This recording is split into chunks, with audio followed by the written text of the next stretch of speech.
Gonna stop on Brandon. I think Smith called after we started. Oh, he's been screened. Brandon, Go, Brandon. New Mexico. Hello. Hi, how you doing? Hey. This is my first time. I understand you guys are almost out of time, and so this is my first time calling to the Atheist Experience. Now, just real quick, I appreciate everything you guys do, especially with Matt Dillahunty. I like hearing you guys. Thank you for complimenting somebody who's not here today. Yeah. That's okay. Yeah. But I'm just pointing that out. I really like your show. The question I came in here to ask the question of a question that I kind of get asked a lot when I'm engaging with theists and people that are religious is, why do you care what people believe? And the questions about religious freedom, like, should people be allowed to really express their religious beliefs, especially when they're in contradiction with other ones? Like, is there a boundary? If there's a boundary, is it really religious freedom? Like, how do you really properly address this question? Okay, first question that you asked was about why you care what people believe. Okay, so for example, if your next door neighbor believes his horoscope and you don't even know it, he gets the paper every day to look up his horoscope, but you have no idea this is even going on, do you care?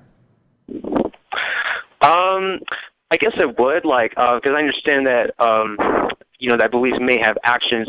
And I kind of understand, especially if you're talking with a Christian, they may believe that, for example, homosexuality is wrong, and they may want to act on that. But how about with the people that, they go to church, they read the Bible, but they don't really harm anybody?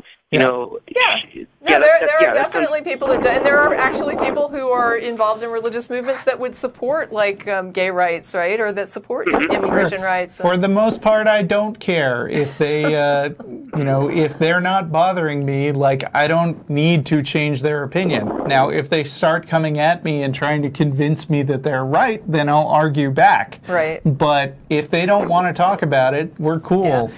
Yeah, I mean, I don't go and try to start these conversations, with everybody I know that believes in God. But it's mostly the people that are trying to push those beliefs onto others that we're mainly concerned with. Now, there are, of course, the periphery kind of arguments for the idea that these people insulate other people that believe. But I have seen more and more, liberal Christians that have been standing up and speaking out against their conservative brethren and basically saying this is wrong. And I'm glad to be seeing more of that. It's still a little shaky to me when a person has the right position for a very weird reason. Because that same, when you believe this is what God is telling me, what it really takes is someone to convince you that you're wrong about what God's telling you and he really wants you to do this other thing, and then you do the other thing. So the idea that I'm doing it because God told me to do it, as opposed to really understanding the underlying causes for why this is a good or right action or a bad or wrong action, is a little concerning. So it sort of takes, has to do with the individual and how much their beliefs are impacting them and how much those beliefs impact others, as to how concerned I become. Definitely, I'm concerned about all irrational beliefs. I don't want to have any, and I'm sure that I do. I just have to identify them and get rid of them. But the impact to others, I think, as that goes up, my concern goes up with it. Right. Good answer. This kind of gets into...